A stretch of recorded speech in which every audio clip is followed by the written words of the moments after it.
Hello, everyone, and welcome to a new session. So, I hope all of you are doing great. And here with me is Ananya. Hello everyone. Yes. So, Ananya, what are we doing today? So we're continuing with our RPSC practice, and this will be day 5 that we're doing today. We have done Yes. 4 videos till now, so you can watch them if you haven't. And let's practice today now. Okay. I will just start sharing my screen. Okay. So, here we are at day 5 of our RPSC crash course.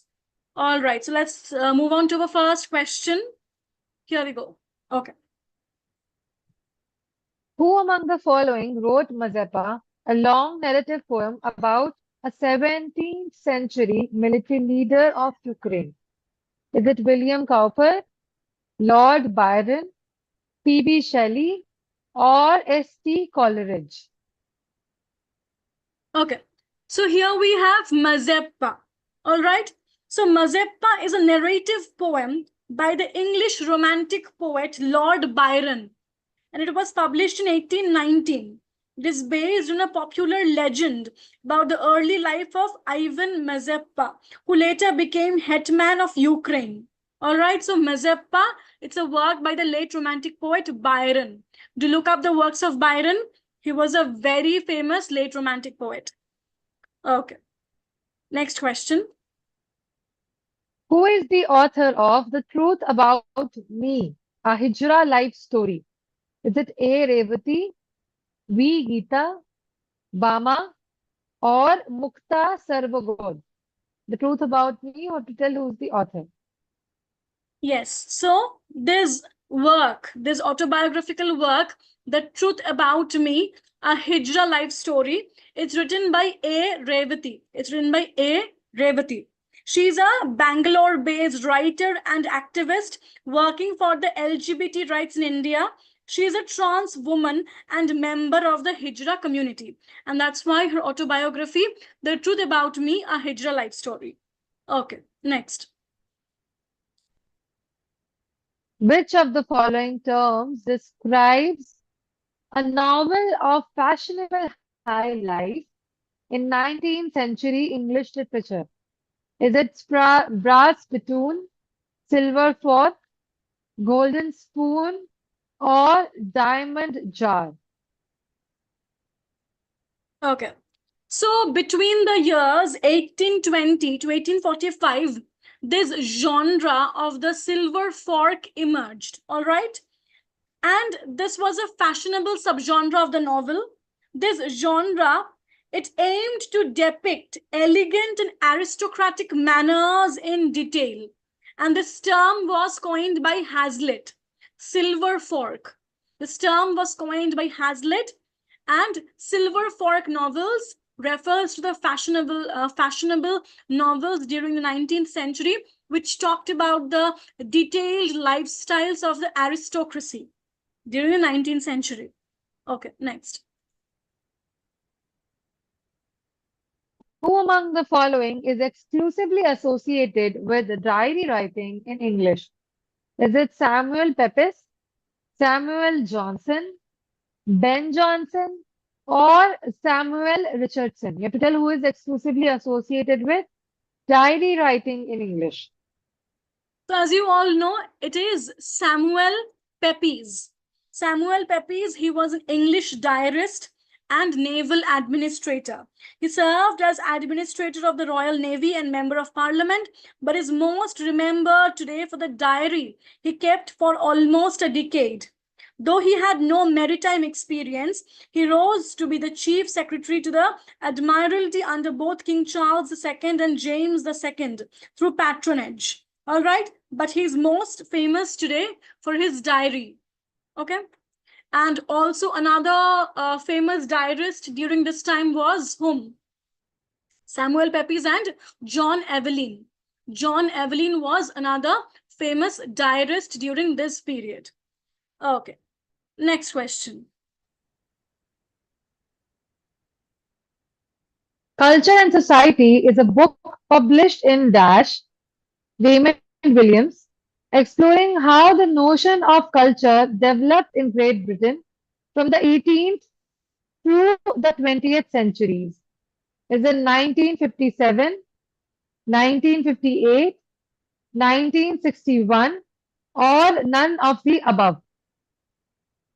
Okay. So Raymond Williams, Roland Barthes, Derrida, Foucault, these are very important theorists. At least one or two questions from them will come for sure, right? And the chronology of their works is extremely important. So, Culture and Society, it's a work by Raymond Williams, and it was published in 1958.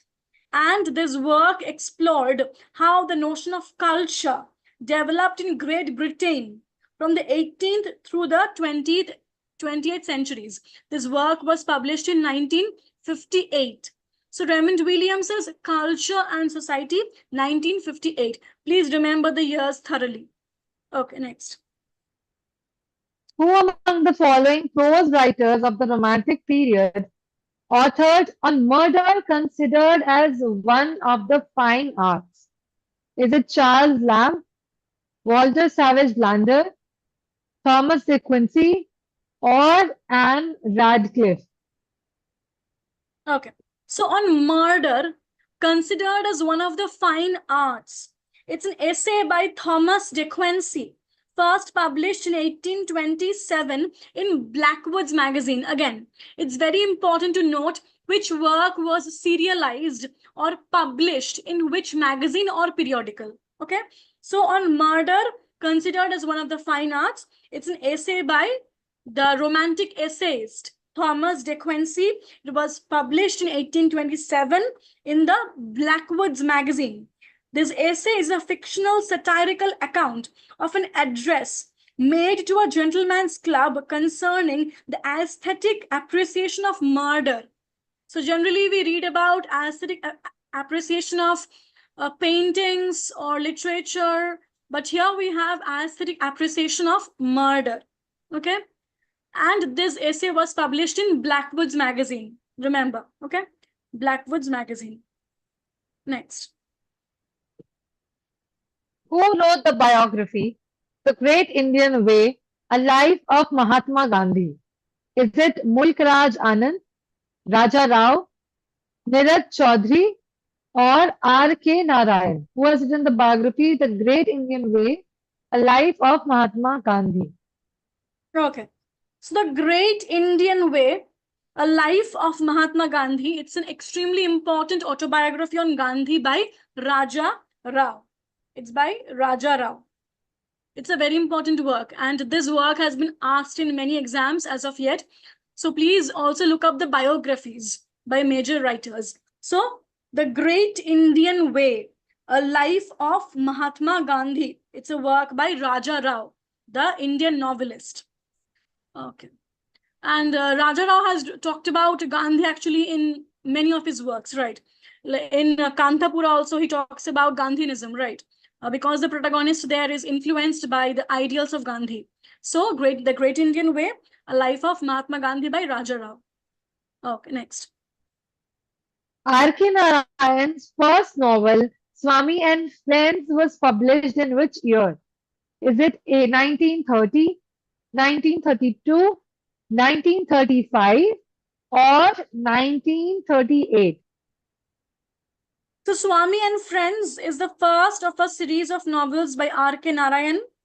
And this novel, the first book Narayan wrote, it's set in British India in a town called Malgudi. And it was published in 1935. 1935. The same year in which Mulk Raj Anand's Untouchable was also published. Okay, next. The concept of negative capability is said to have been coined by Dash. Is it T.B. Shelley, John Keats, William Wordsworth, or S.T. Coleridge? You have to tell who has founded or coined the concept of negative capability. So this idea or this concept was propounded by the late Romantic poet John Keats.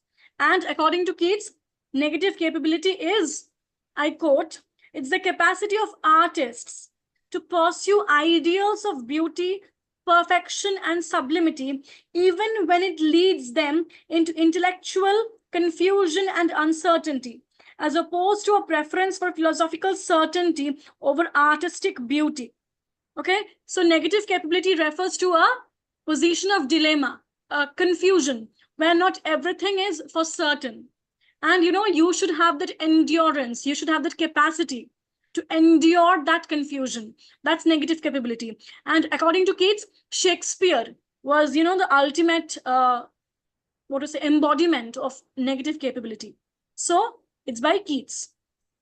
So before we proceed, from 12th to 19th May, there would be this FDP on empowering educators, and these sessions will be completely online, and they are aimed to provide you with hands-on training and discussions on, curriculum transformation, technology integration, and various aspects of teaching and research.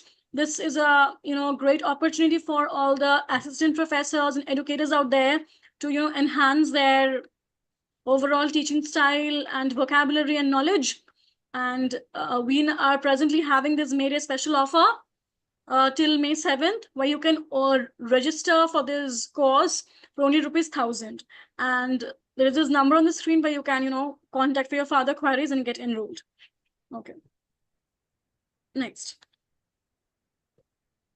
Caste hierarchy and caste and gender hierarchy are the organizing principles of the Brahminical social order and are closely interconnected.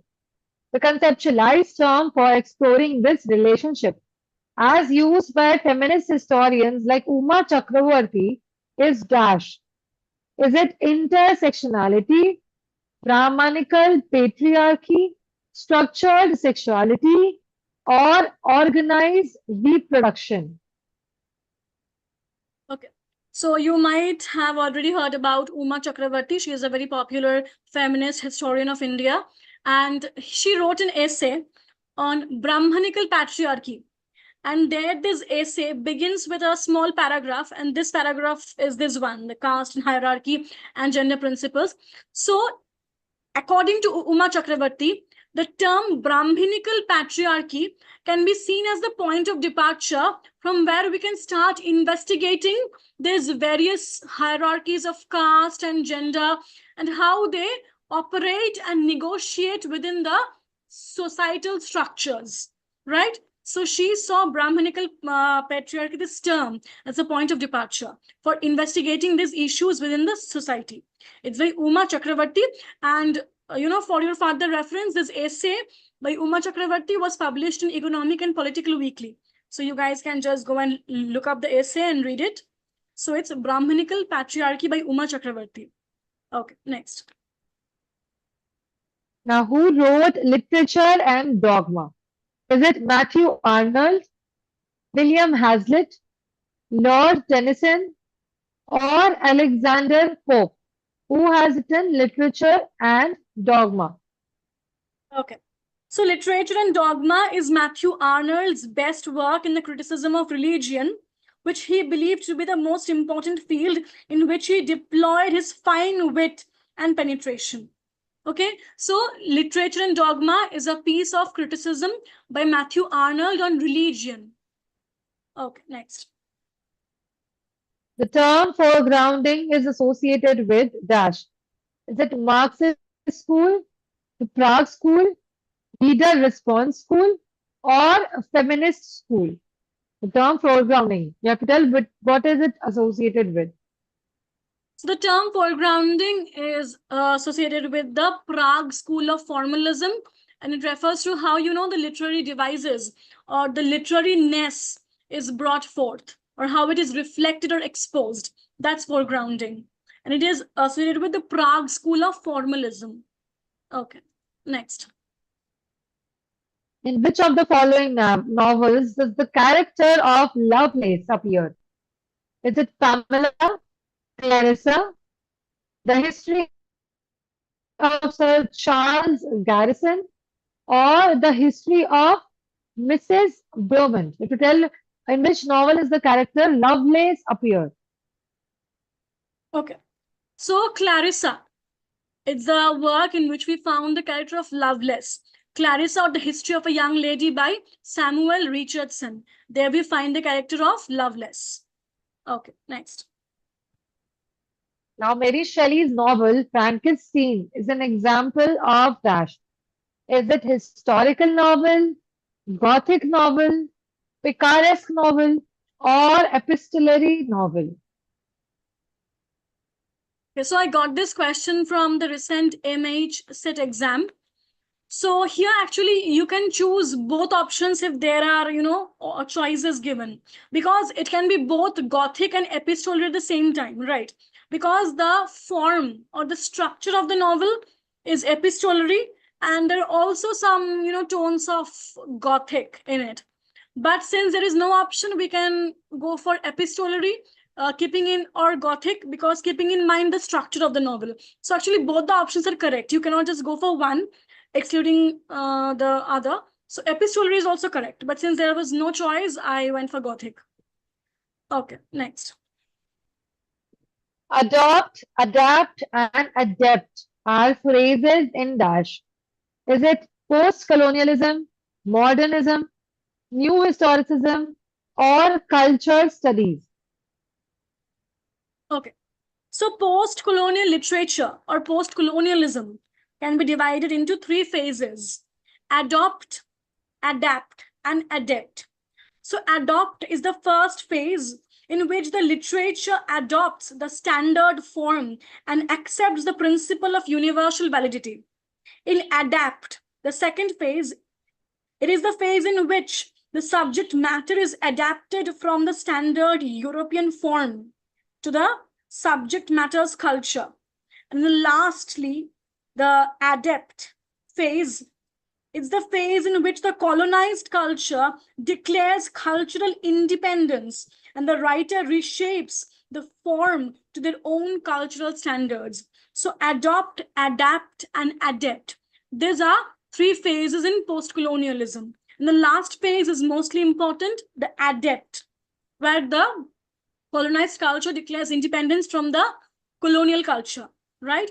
And they take up their own language, their own culture, and they reshape their own histories. Okay. So before we wrap up, we just want to remind you that from 12th to 19th May, there will be this FDP, right? And it will be a completely online program. So, and the fee is only rupees 1,000 till May 7th. You can register now to get this offer. And there is this phone number on the screen where you can, contact for your further queries to get to know about this program more and then get enrolled accordingly. So that's all from our side for tonight. Shall we wrap up, Ananya? Yes, it was again a very comprehensive revision. You touched a lot of important topics.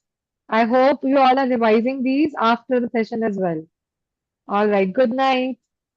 Yes. So please take care. We will see you again on Thursday. And tomorrow there will be this paper one class by